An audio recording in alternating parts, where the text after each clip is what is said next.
Assalamualaikum warahmatullahi wabarakatuh.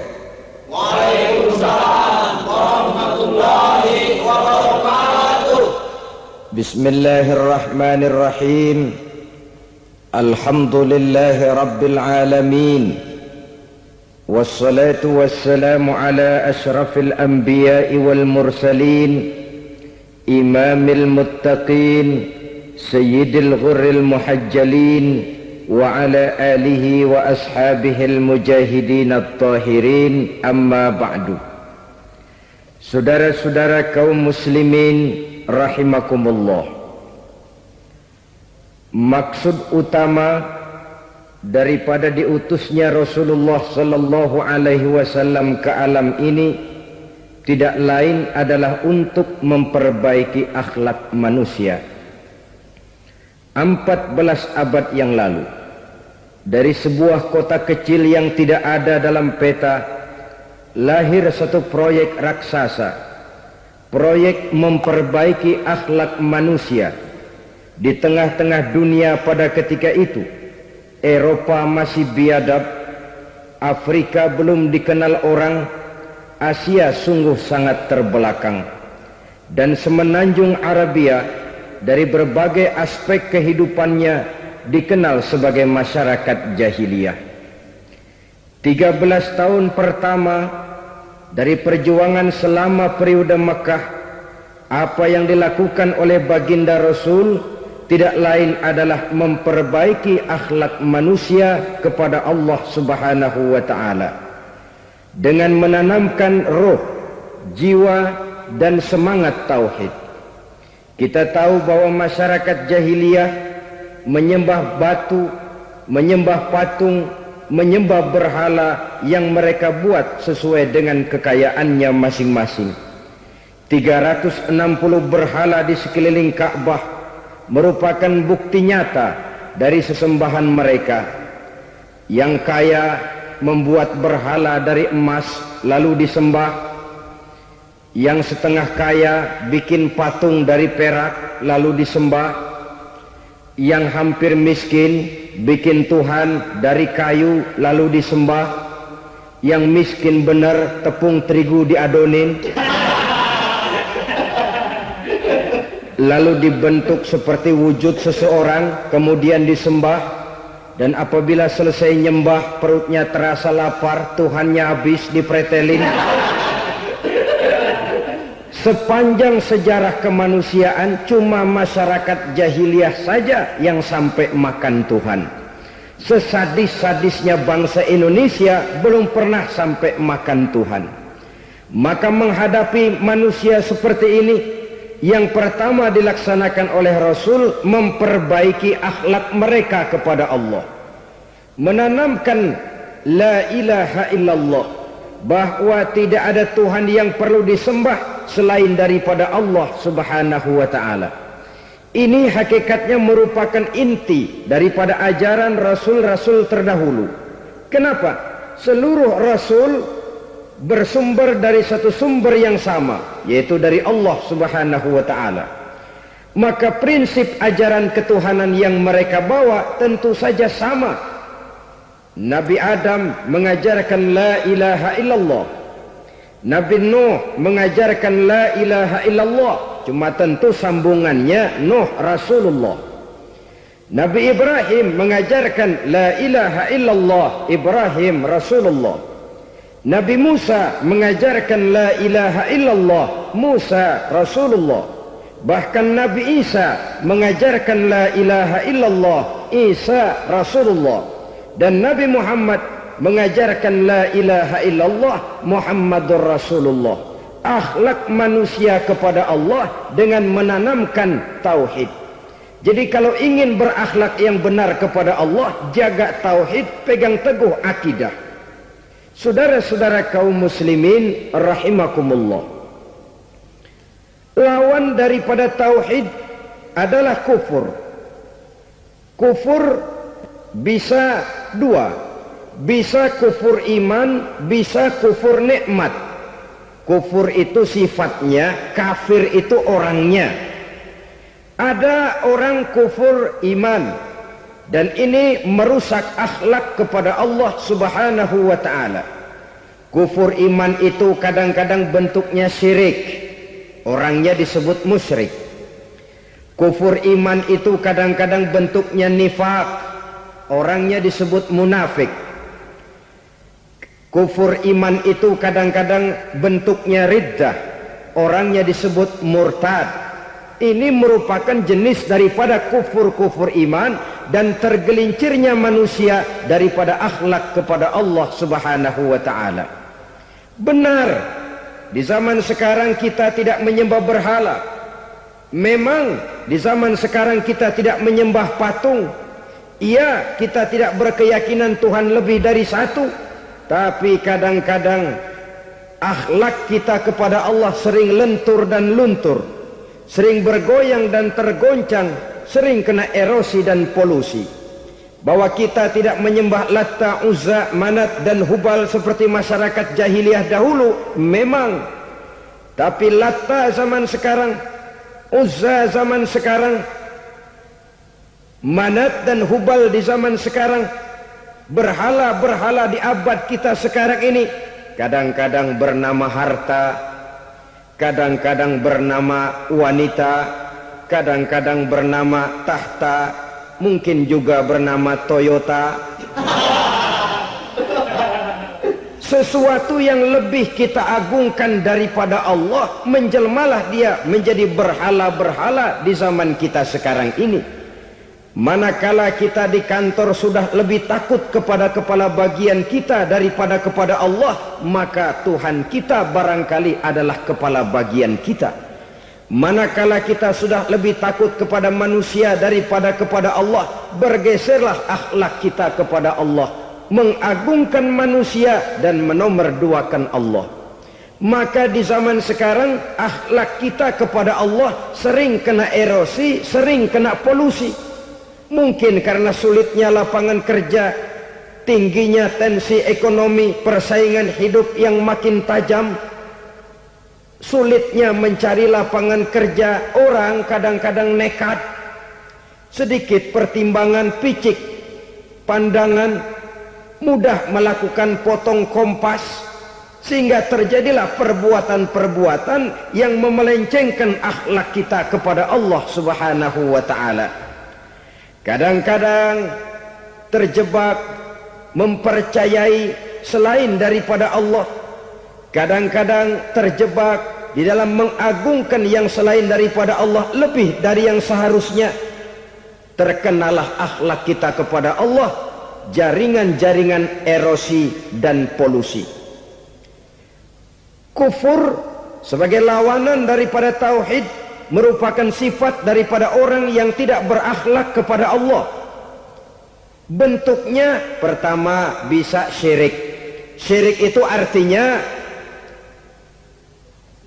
meyakini ada Tuhan lain selain daripada Allah. Itu yang namanya syirik. Jadi percaya Tuhan ada, cuman Tuhannya kelebihan. Itu yang disebut syirik, dan itu merupakan cerminan dari akhlak yang rusak kepada Allah Subhanahu wa ta'ala.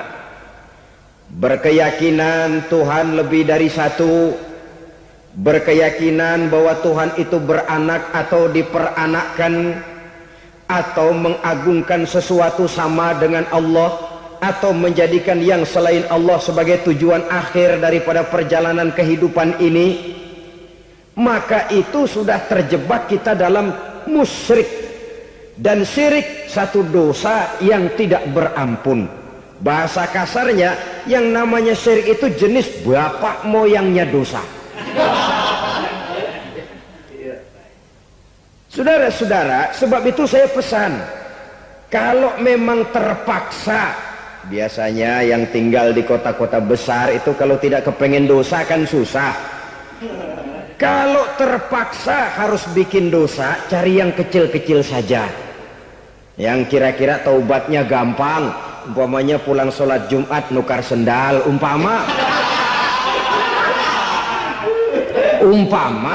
yaitu jelas dosa. Tapi dosa yang taubatnya agak mudah. Jangan sampai terjebak ke dalam syirik. menyekutukan Allah. Kalau sudah menyekutukan Allah, Allah dimadu, murka benar Allah kepada kita. Innallaha la yaghfiru ayyushraka bih wa yaghfiru ma duna dzalika liman yasha.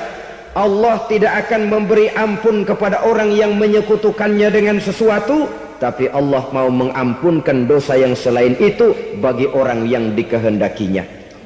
Jadi orang-orang yang sudah terjebak syirik, menyekutukan Allah, meyakini ada Tuhan lain selain daripada Allah, meyakini Tuhan beranak atau diperanakkan, bagaimanapun baiknya mereka di dunia, bagaimanapun sosial jiwanya, bagaimanapun pemurah tangannya memberikan santunan dan pertolongan kepada orang lain, kalau sudah syirik, seluruh nilai kebaikannya akan tidak ada gunanya lagi, karena tidak ada tempat nilai kebaikan itu bergantung. Sedangkan kita berbuat baik agar diterima oleh Allah. Kalau Allahnya marah kepada kita, siapa yang akan menerima nilai kebaikan itu sendiri? Ini bentuk yang pertama. Yang nyata-nyata menyembah berhala, syirik. Yang nyata-nyata beriktikad Tuhan lebih dari satu, syirik. Atau yang tersamar. Yang tersamar itu yang sering jadi penyakit kita. Saya sejak ada perkutut ini di rumah, perkutut. Saudara-saudara, yang merusak akhlak kepada Allah, yang merusak tauhid setelah syirik, bisa juga berbentuk nifak. Nifak itu sifatnya, orang yang punya sifat nifak disebut munafik. Asal katanya dari nafakun. Nafakun itu satu lubang yang punya dua muka, seperti goa, ada tempat masuk, ada tempat keluar. Maka munafik orang yang punya dua muka. Kalau bahasa kita, pandai bermain minyak di atas air, manis jika berhadapan, balik belakang lain bicara. Sehingga apa yang dinamakan nifak, kata Imam Ali Al-Jurjani dalam kitab ta'rifatnya, izharul imanu bil lisan wa kitmanul kufri bil qalbi. Menyatakan, menampakkan iman dengan lidahnya, tapi menyembunyikan kekafiran dalam hatinya. Dengan kata lain, lidahnya mah iman, hatinya mah kafir. Padahal hati itu yang dilihat, padahal hati itu yang dinilai. Kenapa lidahnya mengaku iman? Ya mungkin karena kepepet, mungkin karena kepentingan, mungkin karena ingin mencari kelemahan orang, lalu dia pura-pura beriman, tapi sesungguhnya hatinya kufur. Ini merupakan penyakit munafik. Dan terus terang, menghadapi orang munafik jauh lebih berat daripada menghadapi orang kafir. Kenapa? Munafik ini kan musuh dalam selimut. Mau dibilang musuh nyata-nyata, apalagi di zaman Rasul ya, ketika periode Madinah, berat sekali menghadapi orang munafik. Mau dibilang kafir, kalau ketemu assalamualaikumnya medok juga. Mau dibilang mukmin, di belakang ngegerundel, nyari-nyari penyakit, nyari-nyari lantaran, mencari-cari gara-gara. Kalau kafir jelas kafirnya, kalau musyrik jelas musyriknya. Tapi munafik, di depan kita dia mengaku beriman, di belakang kita dia caci maki kita. Maka demikian rupa watak orang munafik, Allah benci betul. Sampai dalam Quran orang munafik itu divonis innal munafikin fid darkil asfal minan nar. Orang-orang munafik di dasar jurang neraka yang paling bawah, keraknya neraka. Saudara-saudara kaum muslimin rahimakumullah, sebab munafik sangat berbahaya, membahayakan umat, membahayakan agama. Di depan kita mereka ngaku pura-pura beriman, kalau pidato luar biasa, memuji agama setinggi langit, menampakkan seolah-olah dia orang yang dekat dengan agama. Saudara-saudara, agama penting, agama mutlak. Tapi yang ngomong begitu agamanya apa? Remeng-remeng. Cuma sekedar lipstick, cuma sekedar dekorasi, cuma sekedar kamuflase buat ngibuli orang lain. Dia mengaku beragama, mengatakan agama mutlak, menganggap agama penting, seolah-olah memperhatikan benar tentang tatanan kehidupan beragama, tapi sebenarnya di hatinya tidak lebih berkecamuk penyakit-penyakit kufur. Maka sifat munafik ini termasuk menodai tauhid, artinya merusak akhlak kita kepada Allah Subhanahu wa ta'ala. Sifat yang ketiga yang juga merusak akhlak kita kepada Allah dinamakan riddah. Riddah itu sifatnya, orang yang punya sifat riddah disebut murtad. Murtad keluar dari Islam. Keluar dari Islam tentu tadinya di dalam Islam. Oleh satu perbuatan dia bisa menjadi murtad. Misalnya tadinya dia iman benar kepada Allah, tapi melarat. Kadang-kadang sehari masak, 3 hari libur. Akhirnya oleh kesulitan ekonomi dia tidak kuat. Ada yang menawarkan kebaikan, dibawain supermi, dibawain obat-obatan, diberikan beras. Goyah imannya. Keluar dia dari Islam, ikut agama orang yang memberikan pertolongan kepadanya, memilih kesenangan sebentar dengan mengorbankan kebahagiaan yang kekal. Maka orang semacam itu riddah sifatnya, murtad orangnya, keluar dari Islam. Dan yang menyebabkan kita murtad bukan cuma orang nyata-nyata memproklamirkan diri keluar dari Islam tapi lalu mengikuti agama orang lain, bukan cuma itu. Mengakui ada Rasul lagi sesudah Nabi Muhammad bisa menyebabkan kita murtad. Mengingkari nikmat Allah bisa menyebabkan kita murtad. Meyakini semua agama benar bisa menyebabkan orang menjadi murtad. Meragukan kesempurnaan dan kelengkapan Al-Quran bisa menyebabkan orang jadi murtad. Mengingkari sunnah bisa menyebabkan orang menjadi murtad. Banyak hal-hal yang bisa mendatangkan penyakit riddah dan membuat pelakunya menjadi murtad. Dan ini menodai akhlak kita kepada Allah Subhanahu wa ta'ala. Itu tadi kufur iman, saudara-saudara. Nyata-nyata mengingkari Allah, baik dalam bentuk syirik, nifak, ataupun riddah. Kufur yang kedua dinamakan kufur nikmat. Apa itu kufur nikmat? Sitru nikmatil mun'im au ya'malu fi mukhalafatil mun'im. Menutup-nutup nikmat Allah, atau melakukan perbuatan yang menentang, bertentangan dengan kehendak yang memberikan nikmat. Jadi kufur nikmat pertama, nutup-nutupin Tuhan. Tuhan jalingin. Duit lu banyak amat, dari mana? Gua kerja. Lalu kerjanya nomor 1. Orang yang berakhlak kepada Allah, dia akan menjawab, kamu uangnya kok banyak, dari mana? Rezeki dari Allah. Caranya, saya kerja. Kerja itu cara, rezeki itu dari Allah datangnya. Bukankah di zaman sekarang kita sering terpeleset? Ini merupakan cerminan dari rapuhnya akhlak kita kepada Allah Subhanahu wa ta'ala. Karena usaha saya memang, karena saya peras keringat banting tulang, tentu. Tapi sadarkah kita bahwa sepanjang yang bisa kita lakukan cuma berusaha, peras keringat, banting tulang, pergi pagi pulang sore. Tapi bisakah kita memastikan hasil usaha kita? Apalagi yang paling dekat, misalnya saja yang sungguh-sungguh di luar jangkauan kemampuan kita, soal rezeki, soal jodoh, soal maut. Kitakah yang mengatur? Kitakah yang menentukan? Subhanallah, manusia sungguh tidak berdaya menghadapi 3 hal paling pokok ini. Rezeki, kita cuma bekerja. Kitakah yang menentukan? Tidak.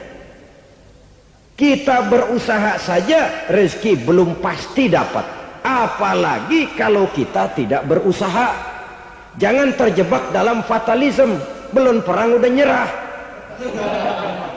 Emang dasar rezeki datangnya dari Tuhan, gak usah kerja, dan ntar juga kalau dia datang. Dari mana datangnya? Kerja saja belum tentu dapat rezeki, apalagi kalau tidak kerja.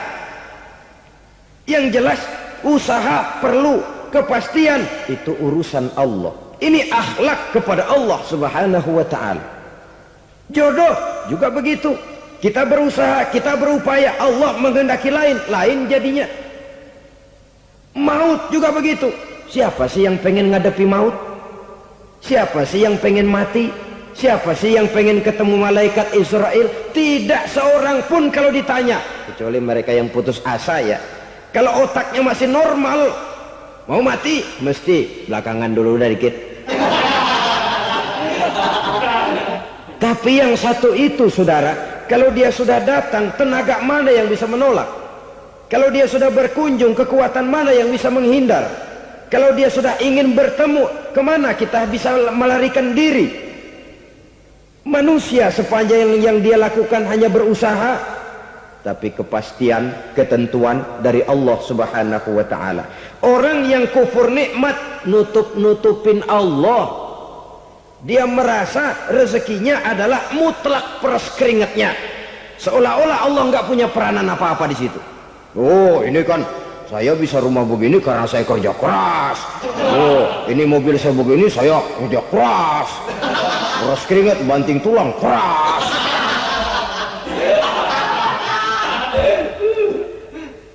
Saudara-saudara kaum muslimin rahimahkumullah, jadi menutup-nutupi Allah. Akibatnya nanti kalau dia berhasil, Allah ketutupan. Kalau dia gagal, orang lain dicaci maki, dicari kambing hitam. Yang kambing hitam kan mahal, karena orang sering cari-cari kambing hitam. Jarang orang mau jujur kalau bertemu kesulitan lalu mencari sebab pada dirinya sendiri. Yang paling enak ya nyalain orang. Lo begitu. Orang lain yang paling enak kita salahin. Au ya'malu fi mukhalafatil mun'im, atau dia melakukan sesuatu yang tidak sesuai dengan kehendak yang memberikannya nikmat. Diberikan kita tangan, mulut sih nggak berhenti, terima kasih Tuhan, alhamdulillah saya dikasih tangan. Cuma nih tangan enteng mat nabokin orang mulu. Itu sudah mukhalafatul mun'im, bertentangan dengan kehendak yang memberikan nikmat. Diberikan harta, mulutnya mah basah, terima kasih Tuhan, alhamdulillah dikasih harta, tapi pelitnya minta ampun, kikir koret medit. Ini juga termasuk kufur nikmat, mempergunakan suatu nikmat bertentangan dengan kehendak daripada yang memberikan nikmat itu sendiri. Saudara-saudara kaum muslimin rahimakumullah, oleh karenanya kufur iman memang lebih bahaya daripada kufur nikmat. Tapi jangan lupa, kufur nikmat bisa menyeret orang kepada kufur iman.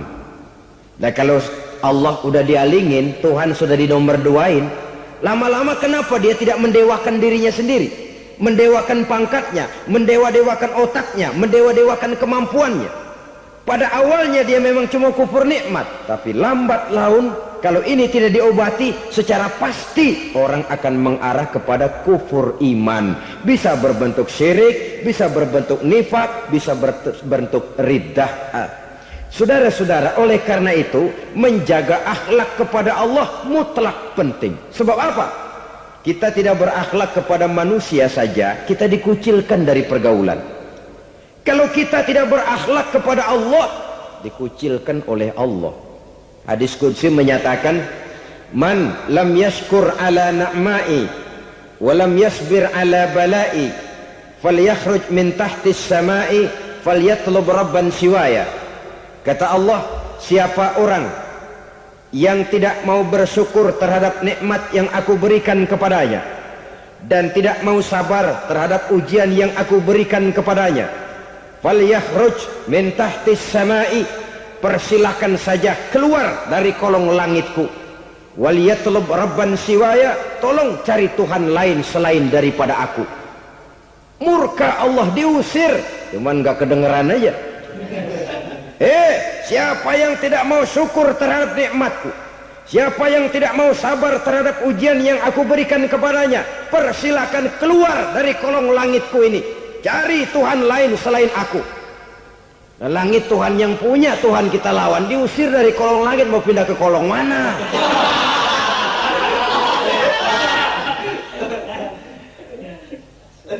Jadi jangan merasa kufur nikmat kan enteng. Iya, kelihatannya begitu, tidak sebahaya kufur iman.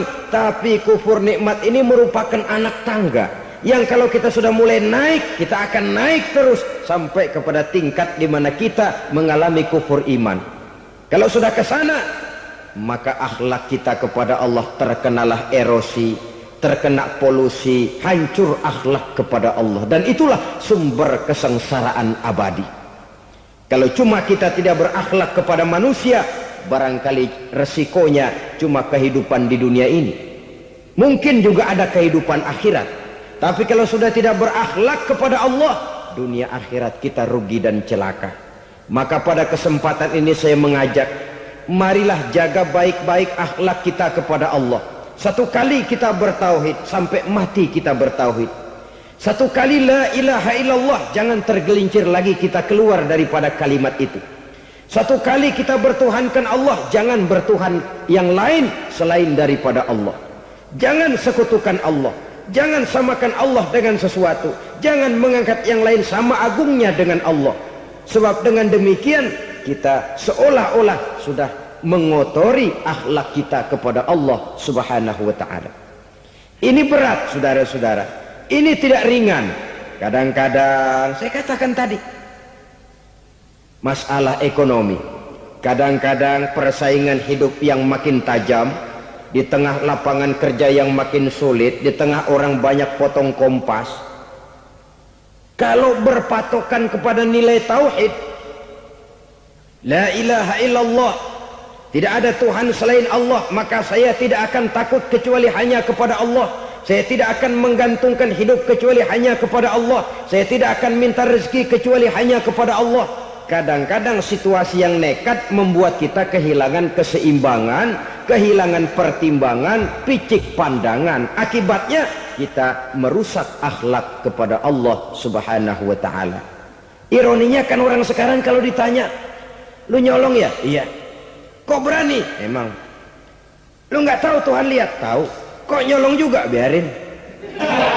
Kalau Tuhan mah lihat, jangan kagak ribut. Enggak ribut katanya. Kalau orang lihat, 2 orang saja tahu, geger kelurahan. Ini kan sudah mendustai dirinya sendiri, sudah merusak akhlaknya kepada Allah subhanahu wa ta'ala. Tuhan enggak ribut katanya. Saudara hadirin yang saya hormati, jadi oleh karenanya akhlak kita kepada Allah merupakan basis daripada kehidupan beragama. Kalau itu sudah mulai rapuh, mulai terkena erosi dan polusi, mulai rusak, dikhawatirkan nanti nilai ibadah kita kepada Allah juga akan turut ambruk karenanya. Saudara-saudara kaum muslimin rahimakumullah, tugas yang kedua memperbaiki akhlak manusia kepada sesama manusia. Kita tahu Islam sesuai dengan namanya adalah agama damai. Maka akhlak manusia kepada sesama manusia menempati porsi yang penting dalam kehidupan beragama. Bagaimana seorang muslim bergaul, bertata krama terhadap sesama manusia. Mari kita lihat lebih jauh persoalannya. Untuk memudahkan pembicaraan dari kacamata agama, kita kelompokkan saja manusia itu dalam 2. Pertama yang seiman, dan yang kedua yang tidak seiman. Yang tidak seiman itu kita sebut saja kufur atau kafir. Nah, kepada yang kafir pun kita diajarkan untuk berakhlak, apalagi kepada yang memang nyata-nyata seiman, sekeyakinan, seakidah. Kemanapun Islam datang, ke negara manapun ia masuk, ia tidak menaburkan kerusakan. Jadi tidak benar kalau orang pernah itu menggambarkan, saking sentimennya seorang orientalis pernah menggambarkan Nabi Muhammad di tangan kirinya Quran, di tangan kanannya pedang, menggambarkan seolah-olah Islam dikembangkan dengan kekerasan. Sebenarnya tidak sama sekali. Kalaupun dalam sejarah perkembangan Islam pernah terjadi perang, maka perang dalam Islam sesungguhnya apabila kita amati sejarahnya bukan untuk memaksakan agama, karena memang agama tidak bisa dipaksakan, tetapi justru untuk mempertahankan agama dari segala macam hambatan, rintangan, hinaan dan fitnahan. Tapi kemanapun yang jelas Islam masuk, dia tidak pernah membuat kekacauan, kerusuhan ataupun penghancuran. Candi Prambanan bahkan dipugar, gereja-gereja tidak ada yang dihancurkan oleh umat Islam. Kenapa? Islam agama damai. Soal agama, soal lakum dinukum waliyadin, la ikraha fid din, qad tabayyana ar-rusdu minal ghayy. Tidak ada paksaan dalam beragama, sebab nyata yang benar dengan yang tidak benar. Belum pernah ada orang kafir masuk ke perkampungan orang Islam lalu dikejar-kejar, diteriakin kafir, kafir, sunatin.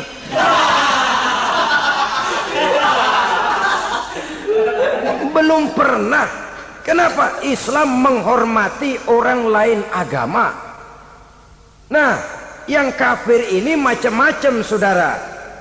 Ada kafir harbi. Nah, ini kafir kerok. Ini kafir yang nyata-nyata memproklamirkan permusuhan kepada umat Islam, nyata-nyata mengganggu ketenangan umat Islam. Kafir yang seperti ini yang boleh diperangi. Misalnya kita mau sembahyang Jumat dijagain, nggak boleh sembahyang Jumat, getok palanya. Kafir harbi artinya tantangan perang datang dari mereka, bukan kita yang mulai. Mereka yang buka front. Prinsipnya umat Islam tidak boleh mencari-cari musuh, tapi pun tidak boleh lari kalau ketemu musuh.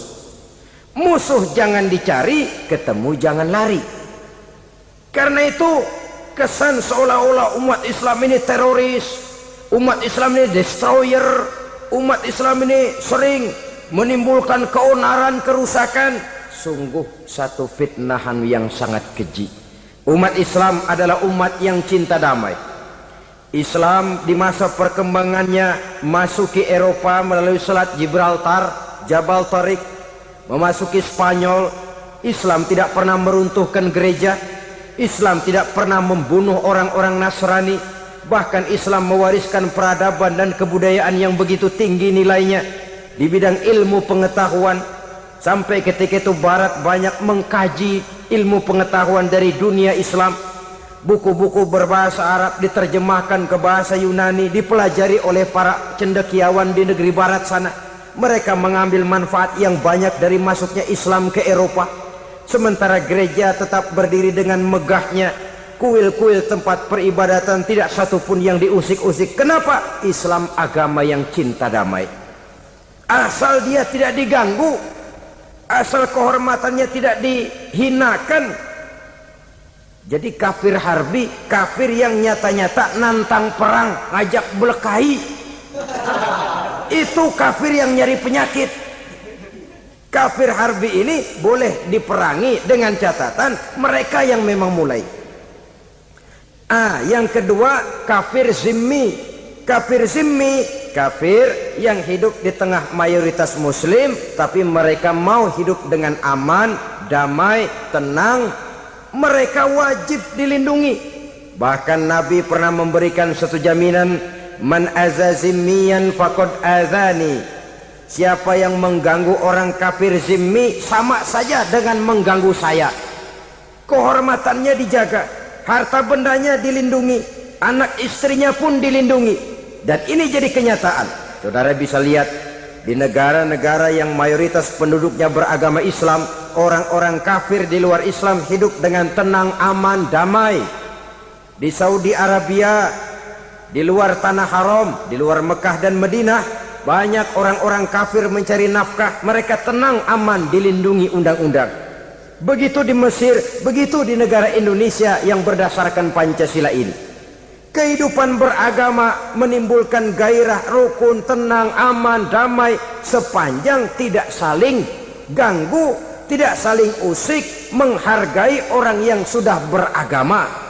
tidak menjadikan penganut suatu agama sebagai sasaran dari dakwah agama lainnya. Saudara-saudara kaum muslimin rahimakumullah. Jadi memang oleh Al-Quran kita dianjurkan asyidda 'alal kuffar ruhama bainahum, tegas kepada orang kafir, kasih sayang kepada sesama muslim. Tapi tegas bukanlah berarti marah-marahan, bukan berarti musuh-musuhan, bukan ngajaki perang. Tegas dalam arti punya garis tentang kehidupan beragama, lakum dinukum waliyadin. Soal kehidupan sosial, mari kerjasama.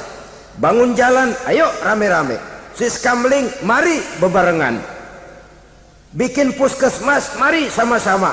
Tapi kalau sudah soal agama, itu tidak perlu ada toleransi agama.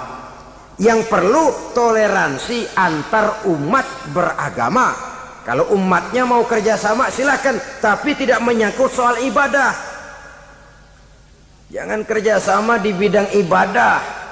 Itu kerjasama yang salah pasang, saudara-saudara. Sehingga dengan demikian toleransi adalah menyangkut kehidupan antar umat beragama. Sedangkan agama sendiri punya kapling yang nyata. Sehingga dengan demikian tegas kepada orang kafir dalam arti kita punya satu kepribadian, tidak ngambang. Nggak, lalu kalau ditanya orang, sebenarnya agama lu apa sih? Ah, gua mah gimana musimnya aja. Agama pakai musim kayak rambutan. Akhirnya ya begitu, musim-musiman. Ke masjid kelihatan, ke gereja hayo, ke candi nongol, ke apa?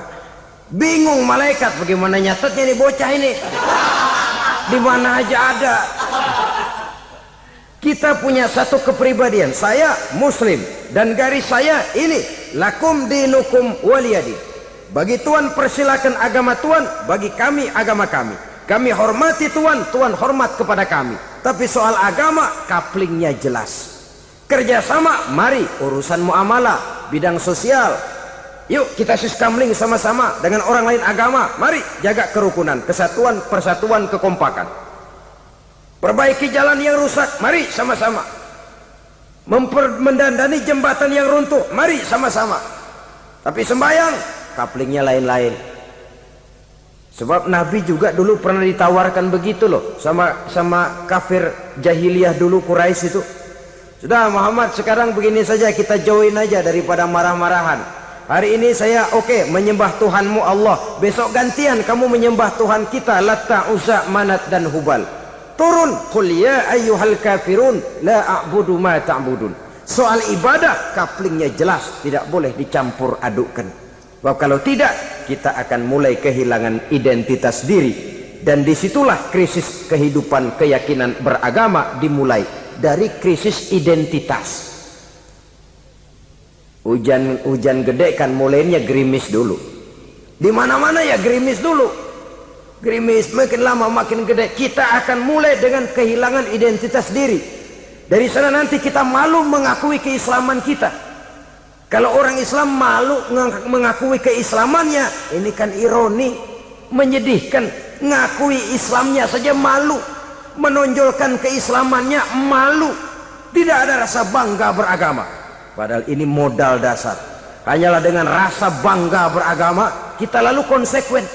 Bangga yang tidak konsekuen, wah pokoknya kan gua kan Islam, agama yang paling benar.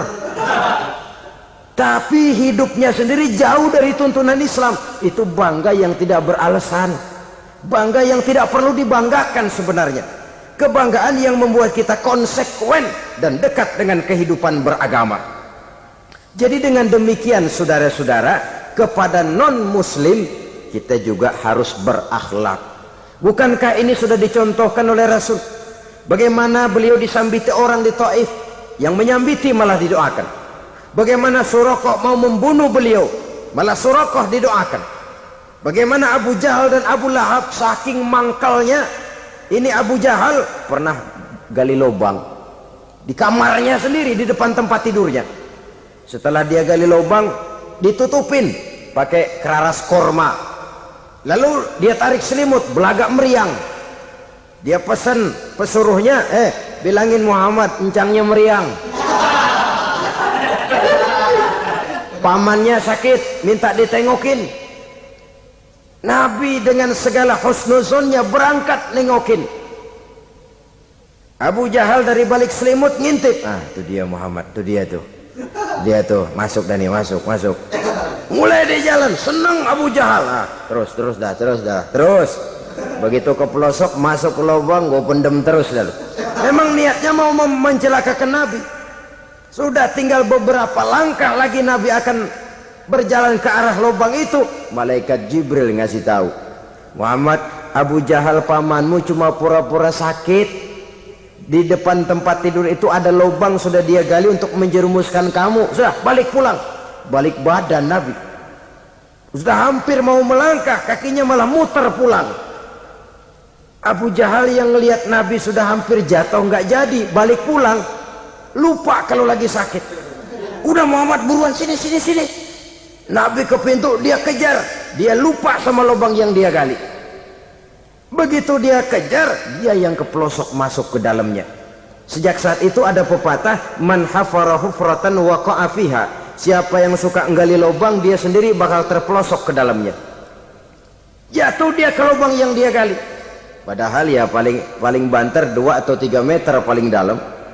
Dari dalam lubang itu dia teriak-teriak, Muhammad, tolongin, pamanmu kecebur. Kasih tahu Muhammad, kasih tahu.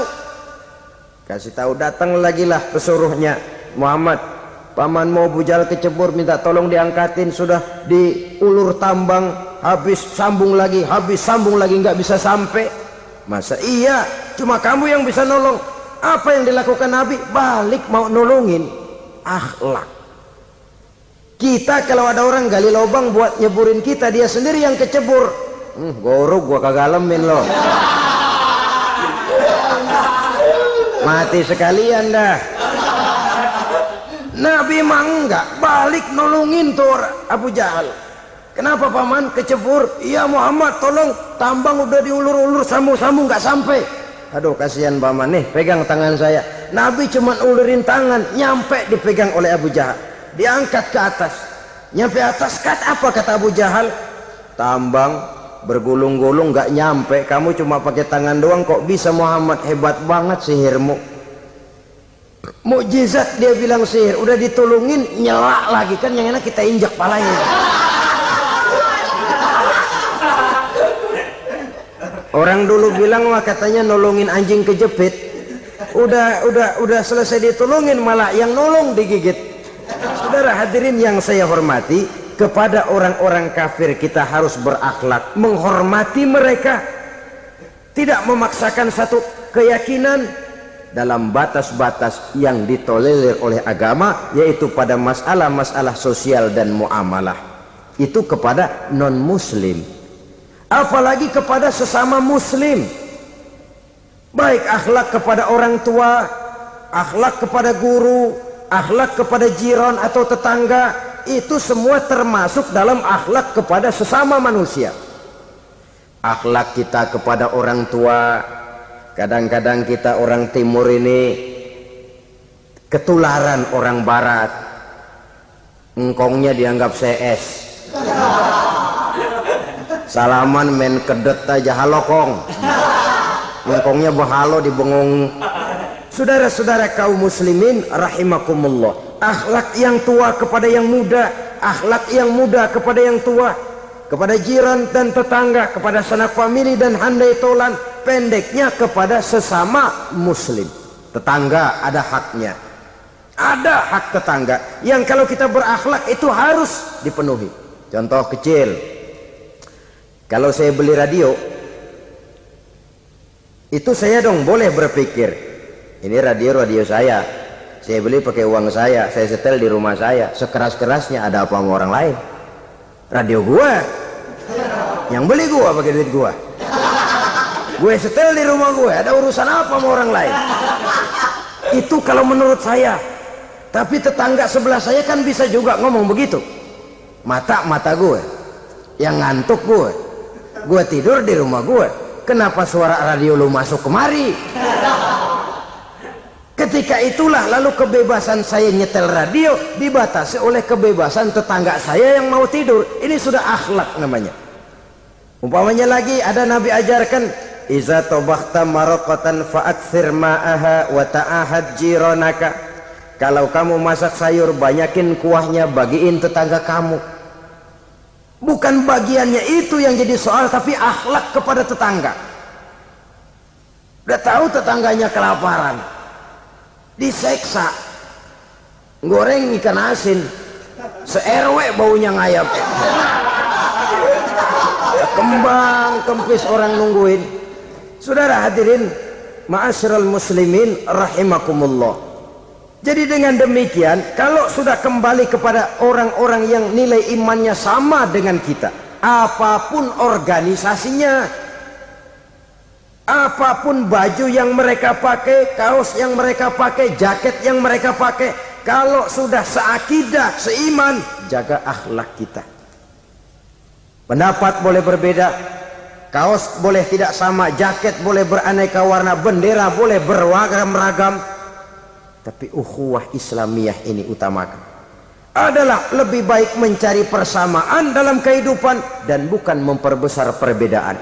Hanyalah dengan mengembangkan nilai-nilai akhlak semacam ini, toleransi tidak hanya diperlukan kepada yang non-muslim, kepada sesama muslim pun toleransi. Artinya apa? Jangan memponis amalan orang lain. Yang usolli, yang tidak usolli, berjalanlah menurut keyakinannya masing-masing. Jangan lalu memponis, itu namanya nggak toleransi. Kamu nggak pakai usolli ya? Enggak. Brengsek. Kamu pakai usolli ya? Iya. Bid'ah. Lah dua-duanya kagak yang bener. Kalau yang sembahyang kagak bener, bagaimana yang kagak sembahyang? Apa itu yang bener? Toleransi, setuju dengan perbedaan pendapat, jangan memponis amalan orang lain. Karena kita hanya beramal, hak menerima adalah Allah subhanahu wa ta'ala. Jangan sebentar-bentar mencap bid'ah, bid'ah dolala, finnar, neraka. Kayaknya neraka kapling orang tuanya kali. Gampang bener masukin orang ke neraka. Kita kadang-kadang bisa toleransi dengan orang luar, tapi kepada sesama muslim toleransi tidak sanggup kita adakan. Mengklaim merasa kita yang benar, orang lain salah semua, itu tidak toleransi namanya. Mentang-mentang jadi ustadz, nih satu-satunya ustadz di sini ya, semuanya mesti ngaji kemari. Kalau nggak ngaji kemari Islamnya kurang tapi bener. Toleransi. Saudara-saudara kaum muslimin rahimakumullah, lapang dada menghargai orang yang berbeda pendapat, apalagi kalau perbedaan pendapat itu menyangkut hal-hal yang tidak prinsipil, menyangkut hal-hal yang sekunder dalam kehidupan beragama, menyangkut masalah-masalah yang dalam bahasa fikih disebut soal-soal furu'iyah. Tidak usah menyebabkan kita bersih tegang. Kepala sama hitam pendapat boleh berbeda dan halal. Bahkan Nabi mengatakan ikhtilafu ummati rahmatun. Perbedaan pendapat di kalangan umatku bahkan menjadi rahmah, sepanjang perbedaan pendapat itu diiringi dengan rasa toleransi. Tapi kalau sudah main baku hantam, main klaim, memponis orang lain, akhirnya timbullah keretakan. Jangan heran kadang-kadang satu masjid dua kelir. Ya soal kelir boleh kelar-kelir, boleh kelar-kelir, tapi kalau harus terlalu mencolok menyebabkan timbulnya keretakan, saya kira yang akan turun bukan lagi rahmah tapi bala. Bala akan menimpa kita, jatuh kita menjadi umat yang lemah. Oleh karena di antara kita sendiri, sesama kita tidak pandai bertoleransi, tidak lapang dada. Ada anak muda kelihatannya mau majuan dikit, yang tua curiga.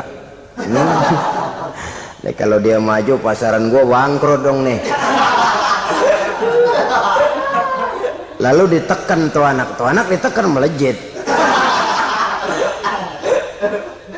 Kadang-kadang yang tua maksudnya baik, mau memelihara, yang muda salah terima. Kan tua kejemur. dari dulu sampai sekarang gitu-gitu doang. Anak kemajuannya. Padahal yang tua barangkali maksudnya juga baik, mau memelihara. Sebenarnya kalau kita bisa mencoba mencari titik temu dengan alur komunikasi, tidak merasa diri yang paling benar, tapi toleransi, boyak menerima pendapat orang lain, setidaknya mau mendengar omongan orang. Yang susah kalau udah kena penyakit nggak mau ngerti omongan orang, nggak mau nerima pendapat orang. Kodok di kolong tempayan, cukeng kayu asem, asal ijo udah ijo aja, ijo dah, nggak ngerti omongan orang. Yang kayak begini yang orang jadi kesandung. Oleh karena itu saudara-saudara, alangkah nikmatnya kehidupan ini apabila kita menyadari kita ini ummatan wahidah, satu umat yang satu, yang diikat dengan akidah. Kalau kepada yang non muslim saja kita diajarkan untuk berakhlak, apatah lagi kepada yang seiman, seakidah, sekeyakinan. Wajarkah perbedaan pendapat yang kecil-kecil lalu menyebabkan kita bertolak belakang, cerai-berai, centang perenang? Bila bertemu di jalan yang satu menyisih ke kiri, yang lain menyingkir ke kanan. Kalaupun juga bercampur di tengah kumpulan orang banyak, persis air dengan minyak, yang atu melengos, yang atu madep mojok. Orang lain senyum, dia mau pada manyun. Saudara-saudara kaum muslimin rahimakumullah, realita ini walaupun tidak enak, pahit, tapi masih hidup di sebagian masyarakat kita. Ini yang perlu kita atasi. Soal toleransi kepada orang lain, sejarah sudah membuktikan. Mari kita jangan cuma bisa mengajak orang lain, umat lain untuk bertoleransi dengan kita, tapi kepada sesama kita toleransi ini perlu kita tegakkan, perlu kita bina, terutama di dalam kita menuju bentuk ideal daripada konsep ukhuwah Islamiyah ini, yang memang selalu kita akan cari bentuk-bentuk idealnya sejalan dengan perkembangan situasi dan kondisi yang dihadapi oleh umat. Perbedaan organisasi, perbedaan kepentingan organisasi tidak seharusnya menyebabkan kita merasa meremehkan orang lain dan mengangkat diri, mengklaim diri sebagai yang ter. Jadi dengan demikian, apabila yang pertama tadi akhlak kepada Allah dinamakan hablum minallah, maka yang kedua ini merupakan hablum minan nas. Jikalau baik akhlak kita kepada Allah, baik akhlak kita kepada manusia, nikmat rasanya menjalani kehidupan. Kadang-kadang orang akhlaknya kepada manusia baik, tapi kepada Allah tidak baik.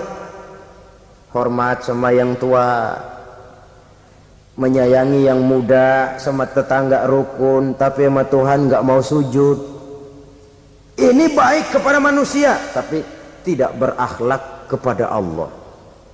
Atau sebaliknya, sujudnya sama Allah mah tekun, bener, khusyuk, bahasanya juga fasih, luar biasa. Tapi sama manusia sombong, takabur, ujub, merasanya dia doang yang paling benar. Sebab iblis itu ya, itu kadang-kadang datang lewat hati, dan memang selalu markasnya di situ. Kalau dia tidak bisa menggoda kita dengan yang lain, dia tumbuhkan sifat ujub. Dia bisikin, wah memang di kampung ini yang paling banyak ibadahnya ente, yang lain mana, lihat tuh kerocok semua.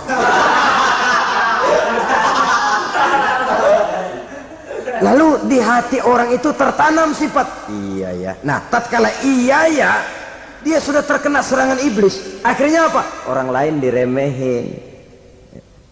Asalnya kagak mau sembahyang aja diajak salaman udah najis aja dah. Ketemu juga mukanya ditekuk 4. Akhirnya bukan ngajak malah ngenyek, ngina. Lah orang dihina makin jauh, makin tidak tersentuh. Bukan cara itu yang diajarkan oleh Rasul. Bahwa orang tidak mau sholat, tugas kita mengajak. Soal dia tidak sholat, ya itu dosa dia kepada Allah. Saudara-saudara kaum muslimin, ujub disuntikkan oleh iblis ke dalam hati kita. Sujudnya kepada Allah benar, tapi akhlaknya kepada sesama manusia merasa paling benar sendirian, merasa orang lain salah semua. Pokoknya kalau di luar lingkungannya udah kagak bener aja udah bahaya. Saudara-saudara, ini juga penyakit yang disuntikan oleh iblis. Sebab iblis itu tipu dayanya luar biasa, strateginya lihai. Makin tinggi kualitas iman, ya makin berat upaya iblis untuk menjerumuskan kita. Karenanya saya mengajak, marilah kita bertoleransi, baik kepada non-muslim, lebih-lebih lagi kepada sesama muslim yang kebetulan berbeda baju, berbeda kaos, berbeda organisasi, lain bendera yang dibawanya. Tapi toleransi mari kita canangkan. Kita terikat oleh ukhuwah Islamiyah. 2. Yang ketiga, akhlak manusia kepada makhluk Allah lainnya di luar manusia. Islam adalah rahmatan lil alamin. Kalau kita tidak berakhlak, contoh saja ya, kita ini diberikan satu negara yang subur makmur, untayan jamrut katulistiwa, demikian suburnya gemah ripaloh jenawi toto tentrem kertora harjo.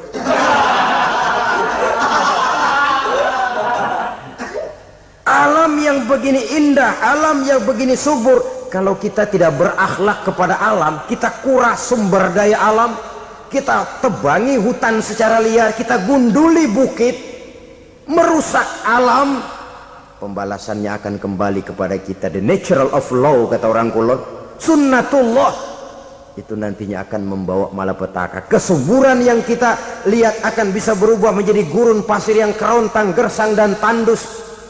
Karena apa? Kita mengeksploitir alam lebih dari yang seharusnya, tidak berakhlak kepada lingkungan di mana kita tinggal.